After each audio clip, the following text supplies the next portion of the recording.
আমি মোহাম্মদ জামাল হোসেন। আমি মগবাজার থাকি। আমার পেশা হলো ব্যবসা। আমি বাসন 2 চালাতাম, কিন্তু যখন বাসন 4 আসবে এমন টাইমে আমার বাইকটা ছেড়ে দিই। বাসন 4-এর প্রতি খুব আসক্ত, তখন আমি এটা ফ্রি বুকিং দিই রুবেল এক্সপিরিয়েন্সে।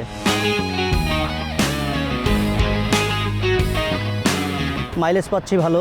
বাসন 2 আমি 30,000 কিলোমিটার চালানোর পরে আমি তখন চেঞ্জ করে বাসন 4-এ, তো অনেকটাই ভালো লাগতেছে চালাচ্ছি। ব্রেক কন্ট্রোলিং, এমনকি আমার ইন্ডিকেটর লাইট, মিটার, আমার কাছে সব কিছুই ভালো লাগতেছে। ব্রেকের জন্য সিঙ্গেলে আমাদের ব্রেকিং কন্ট্রোলিং খুবই ভালো। সিঙ্গেল এবিএস আছে, এমনকি আমাদের আমরা তো এবিএস ছাড়া অনেক সময় গাড়ি বাসন 2 চালিয়েছি, কিন্তু বাসন 4 যখন আসি এবিএস চালাচ্ছি, আমি অনেক কনফিডেন্স পাচ্ছি এই গাড়ি চালিয়ে।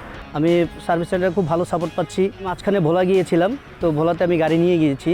তো সেখানে আমি 65 কিলোমিটার একটানা গাড়ি চালিয়েছি, আমি কোনো জায়গায় কোনো সমস্যা পাইনি। এমনকি একটানা গাড়ি চলেছে, এমনকি ব্রেক কন্ট্রোলিং সব দিক দিয়ে আমি ভালো পেয়েছি। ভোলা গিয়েছিলাম আমার বড় ভাইকে নিয়ে, গাড়ি নিয়ে।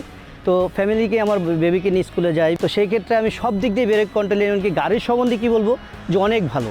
বাসন আসলে অনেক ভালো গাড়ি, এবং চালিয়ে খুবই মজা পাচ্ছি। রুবেল এক্সপ্রেসকে অনেক ধন্যবাদ, এমনকি এসিআই মোটরসকে অনেক ধন্যবাদ। Yes, Yamaha.